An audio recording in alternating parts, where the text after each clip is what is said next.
সম্মানিত দর্শক, আজকের যে প্রসঙ্গটি অত্যন্ত সেনসিটিভ, স্পর্শকাতর এবং যে কথাগুলো বলছি ফ্রম মাই হার্ট, হৃদয় থেকে। এবং মানুষের হৃদয় হলো পবিত্র ভূমি। এই হৃদয়ে অনেক কিছু লিখিত হয়। এই হৃদয় থেকে অনেক দীর্ঘশ্বাস বের হয় এবং হৃদয় থেকে যে কথাগুলো বের হয়, কখনো কখনো সেই কথার সঙ্গে আপনি একমত না হতে পারেন, কখনো কখনো সেই কথাগুলো একেবারে অবাস্তব হতে পারে, কিন্তু সময়ের বিবর্তনে হৃদয়ের সব কথাগুলো সেখানে ফলে যায়।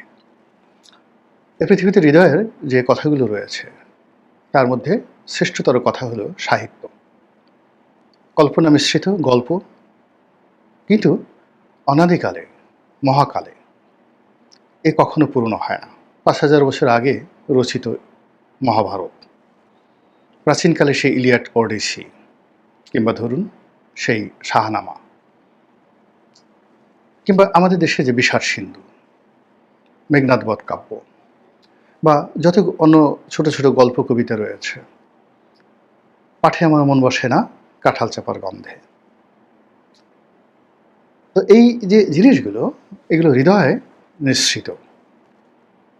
মোর প্রিয়া হবে এসো রানী, দেব খোপায় তারার ফুল, হৃদয়ে নিঃসৃত, কোনো বাস্তবতা নেই। মোর প্রিয়া হবে এসো প্রিয়, মানে সে সবাইকে, ইউনিভার্সাল সবাইকে বলছে মোর প্রিয়া হবে, নারীকে উদ্দেশ্য করে বলছে এসো প্রিয়, দেব খোপায় তারার ফুল। আকাশে তারকাগুলোকে এনে সেই তোমার খোপায় ফুল হিসেবে আমি গুজে দেব।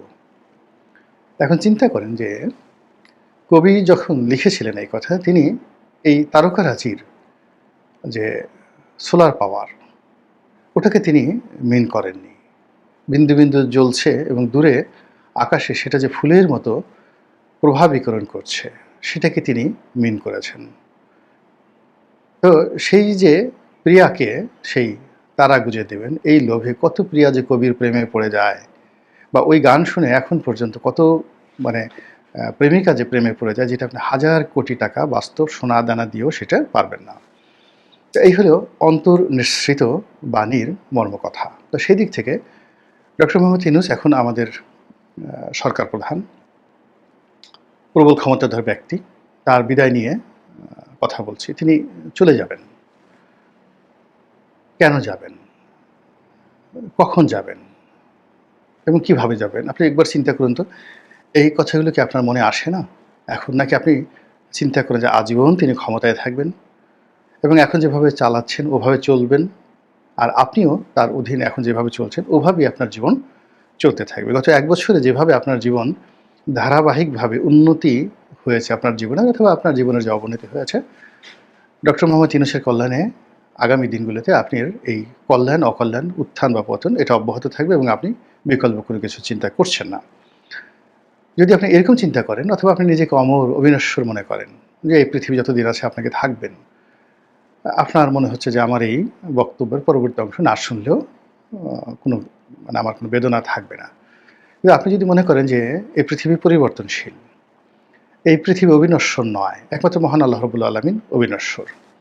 একটি নির্দিষ্ট কর্ম করার জন্য মানুষকে আল্লাহ রাব্বুল আলামিন এই পৃথিবীতে পাঠান এবং সে কর্ম সম্পাদন হওয়ার পর আল্লাহ তাদেরকে তুলে নেন।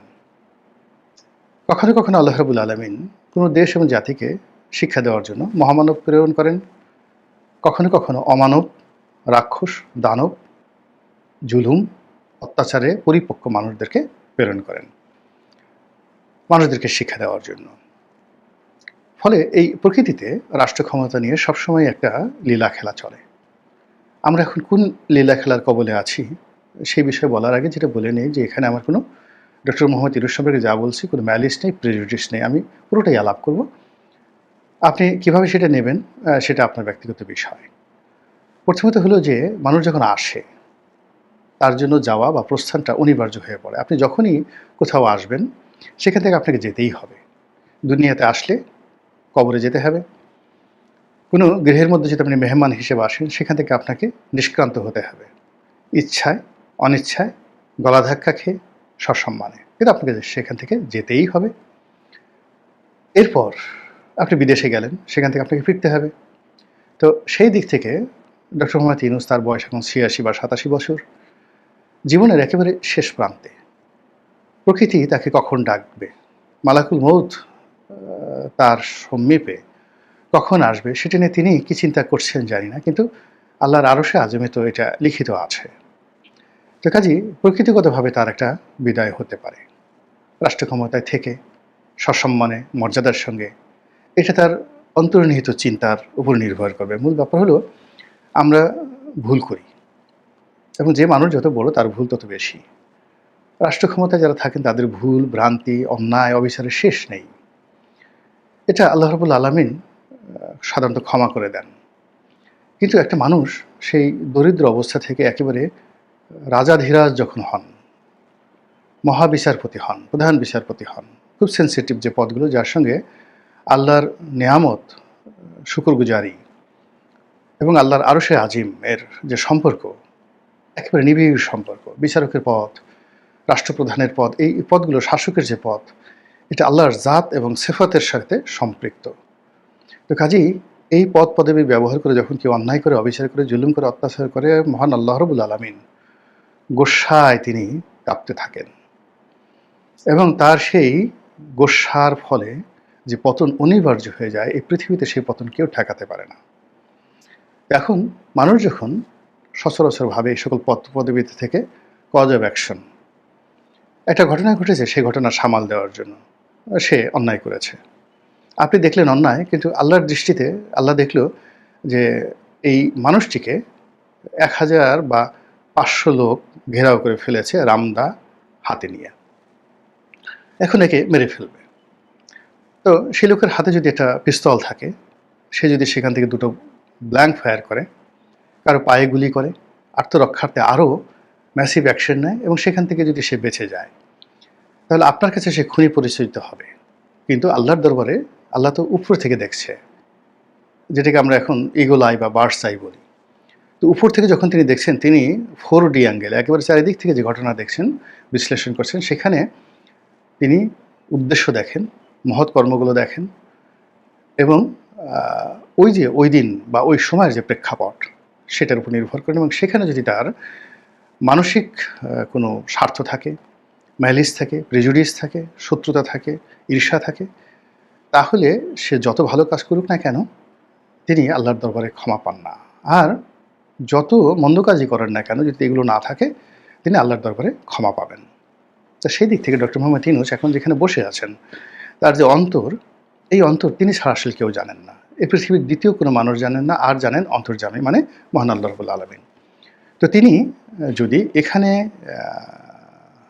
থেকে চলে যান, যদি অসম্মানভাবে বা মর্যাদাহানিকরভাবে বেইজ্জতি হয়ে তাকে এখান থেকে যেতে হয়, তাহলে ধরে নেবেন যে তার চিন্তা খারাপ ছিল, চরিত্র খারাপ ছিল, এবং লোক তিনি ভালো ছিলেন না। আর যদি সসম্মানে তার বিদায় হয়, প্রস্থান হয়, সেটা মৃত্যু হোক, পদ পদবী থেকে হোক, তাহলে এই যে তার যত ব্যর্থতা বলেন না কেন, আপনি ধরে নেবেন যে তিনি লোকটি বড়ই ভালো ছিলেন, এবং তার এই বিদায় এবং অন্তর্ধানে, সেটা মৃত্যু হোক বা রাষ্ট্র ক্ষমতা থেকে তার বিদায় হোক, তার বিদায়টা যদি সম্মানজনক হয়, তাহলে ধরে নিতে হবে যে আমরা একটা বড় নিয়ামত হারিয়েছি। এটাই বাস্তবতা। অতীতে জাস্টিস শাহাবুদ্দিন এবং বিচারপতি হাবিবুর রহমান, এই দুজনের বিদায় সমস্ত রাষ্ট্রপ্রধানদের মধ্যে সবচেয়ে সম্মানজনক, মানে সরকার প্রধানদের মধ্যে সবচেয়ে সম্মানজনক এবং মর্যাদাময় ছিল। তো ওইরকমভাবে ডক্টর মোহাম্মদ ইউনূসের বিদায় যদি হয়, তাহলে ধরে নিতে হবে যে তিনি একজন ভালো মানুষ ছিলেন। এখন যেটা প্রথমে প্রশ্ন করেছি, তিনি কেন যাবেন, মানে এখান থেকে কেন তার বিদায় হবে। প্রথমত যেটা বললাম যে আল্লাহর হুকুমে তার মৃত্যু হতে পারে, মালাকুল মউত এসে যেতে পারে, এটা অনিবার্য। দ্বিতীয়ত হলো তার যে পদ এবং পদবী, কোনো পদ পদবী চিরন্তন নয়। এখান থেকে মোরাললেস ক্ষমতা কখনোই চিরন্তন নয়, এবং পৃথিবীতে যে কয়টি চেয়ার রয়েছে, যে চেয়ারগুলো খুব কাঁপতে থাকে, এবং সেখানে যারা বসে থাকেন, এটাকে হর্স রাইডিং বলা হবে, মানে একেবারে পাগলা ঘোড়া নয়। আপনি পাগলা মহিষ, পাগলা গন্ডার, পাগলা ষাঁড়, ওই যে স্পেনের যে ষাঁড়ের লড়াইগুলো হয়, ষাঁড়ের পিঠে যারা বসে থাকেন, তো এর চাইতে কোটি কোটি গুণ ভয়ঙ্কর হলো ক্ষমতার চেয়ারে বসে থাকে। এই চেয়ার কাঁপতে থাকে সবসময়, ফলে এখানে পান থেকে চুন খসলে সর্বনাশ হয়ে যায়। সেনাপতি সেই সম্রাটকে বন্দী করে ফেলে, সম্রাটের স্ত্রী সম্রাটের চোখ অন্ধ করে দেয়, সম্রাটের মা সম্রাটকে বিকলাঙ্গ করে ফেলে। এই হলো রাজনীতি। তো কাজেই যখনই কেউ একটা ক্ষমতার চেয়ারে বসে, সেই চেয়ারে বসার পর তার ওখান থেকে বিদায়টা অনিবার্য হয়ে পড়ে এনি টাইম। এখন সেই বিদায়টা কিভাবে হবে বললাম, যে যদি সম্মানজনকভাবে হয় তাহলে ধরে নিতে হবে তিনি ভালো মানুষ ছিলেন, আমরা তাকে চিনতে পারিনি, অথবা আমরা তাকে চিনতে পেরেছি, তার কাজকর্ম ভালো ছিল, সম্মানজনক বিদায় হয়েছে, এটা ডবল। দুইভাবে হয় যে আপনি মানে সম্মানজনকভাবে বিদায় নিয়েছেন, কিন্তু আপনি অনেক অনার সৃষ্টি করেছেন। তো সেক্ষেত্রে ধরে নিতে হবে আপনি ভালো মানুষ।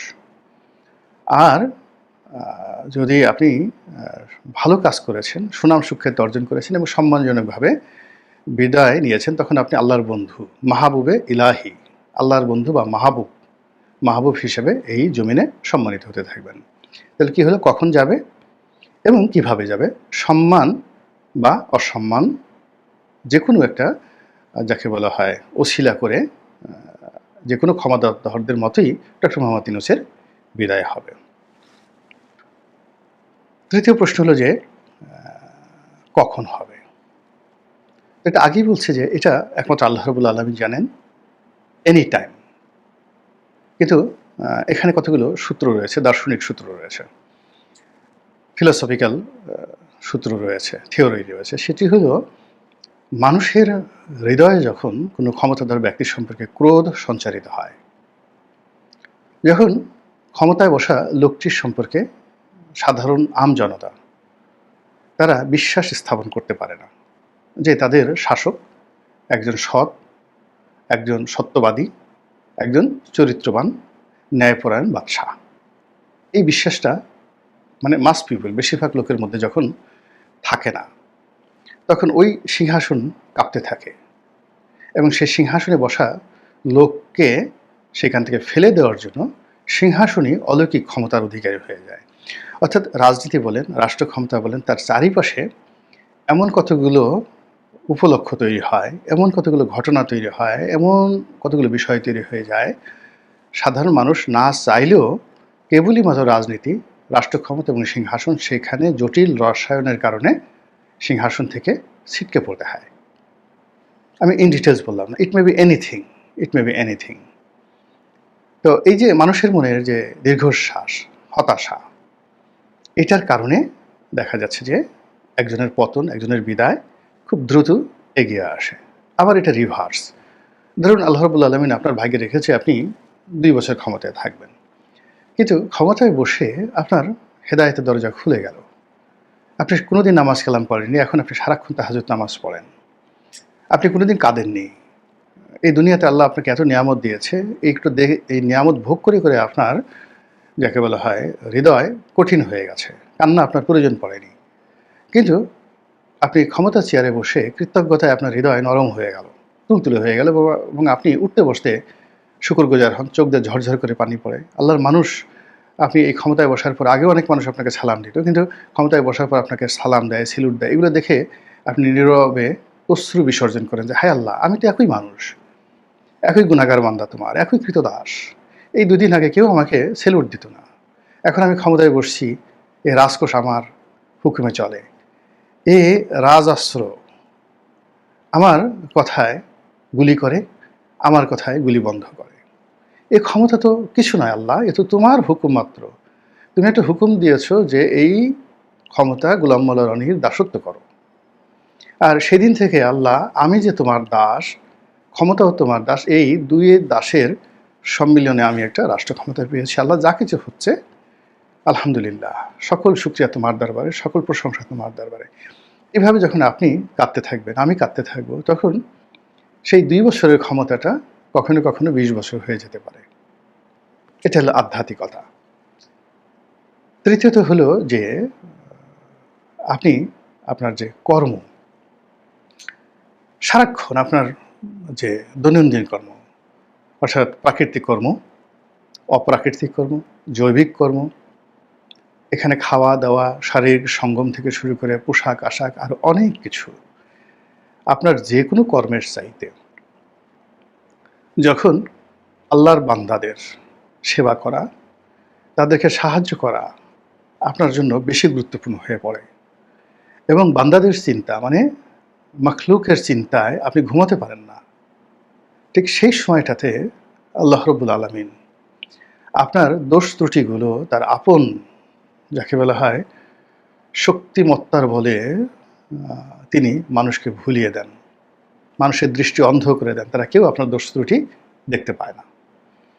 আর আপনার যে গোপন কর্ম রয়েছে, ভালো কর্ম রয়েছে, সেগুলোকে মানুষের সামনে কিংবদন্তি হিসেবে আল্লাহ প্রচার করে দেন। হয়ে ওঠেন আপনি কিংবদন্তির মহানায়ক। যেমন ধরুন হযরত ওমর রাদিয়াল্লাহু তাআলা আনহু, তিনি গভীর রাত্রে বাইতুল মাল থেকে সেই আটার বস্তা, ময়দার বস্তা নিয়ে, বা কখনো তার স্ত্রীকে নিয়ে, কখনো তার পুত্রকে নিয়ে তিনি যে মদিনার রাস্তায় রাস্তায় ঘুরে বেরিয়েছেন, কখনো কোনো প্রসূতি মাকে ধাত্রী সেবা দিয়েছেন, কখনো অনাহারী কোনো পরিবারকে খাবার সরবরাহ করেছেন, হয়তো একদিন, হয়তো 2 দিন, হয়তো 1 সপ্তাহ। কিন্তু তার সমস্ত কর্মের উপর সেই কিংবদন্তিগুলো প্রতিষ্ঠিত হয়ে গেছে। বাংলাদেশের এত রাষ্ট্রপতি এলো, রাষ্ট্র ক্ষমতা এলো, তাদেরকে নিয়ে তো আমরা কেউ গল্প বলতে পারলাম না। শেখ হাসিনা, খালেদা জিয়া, এরশাদ, তারপরে জিয়াউর রহমান, বঙ্গবন্ধু শেখ মুজিবুর রহমান, তারা এইভাবে গভীর রাত্রে আটার বস্তা বাঁধায় নিয়ে পকেটে টাকা খরচ করে কোথাও গিয়ে এরকম অতি আশ্চর্যজনক একটি কাজ করেছেন। এই কথা হয়তো তারা করেছেন, কিন্তু তাদের ওই কর্মটা এতটা বেনিভোলেন্ট ছিল না, যার কারণে আল্লাহ রাব্বুল আলামিন ওটাকে এই জমিনে অমরত্ব দান করবেন। আপনি দেখুন আদ জাতির কাহিনী, সামুদ জাতির কাহিনী, ফিরআউনের কাহিনী, যেভাবে এখানে অমরত্ব হয়েছে পৃথিবীবাসীকে শিক্ষা দেওয়ার জন্য, একইভাবে যুগে মহাযুগে সে কত আগে বাদশাহ সুলাইমান ইতিহাস গল্প লিখেছে, the tale of King Solomon, বা the tale of King David, Hazrat Daud আলাইহিস সালামের কাহিনী। তো ইতিহাসে কি খুঁজে পায় না যে ইতিহাসে ঠিক কত সনে, কোন সময়টিতে কিং সলোমন ছিলেন, কত সনে, কোন সময়টিতে দাউদ ছিলেন। কিন্তু আল্লাহ রাব্বুল আলামিন তাদের সুকর্মগুলোকে এমনভাবে খ্যাতি দান করেছেন যে ৫,০০০ বছর আগে যে সকল রাজা মহারাজা ছিলেন এবং যাদের নিখুঁত ইতিহাস রয়েছে, কিন্তু তাদের নাম আমরা জানি না। যেমন আপনারা কি সেই মহান শাসক সারগন, পৃথিবীকে বলা হয় first emperor of the world, পৃথিবীর প্রথম মহারাজা সারগন দ্য গ্রেট, বলেন তো কয়জন নাম জানেন?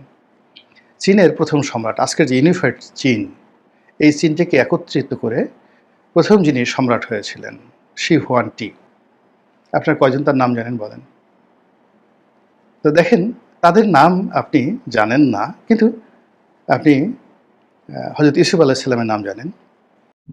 ইউনূসের বিদায় কবে হবে, কখন হবে, গুরুত্বপূর্ণ তথ্য দিল গোলাম মাওলা রনি। তারপরে বাদশাহ সুলাইমানের নাম জানেন।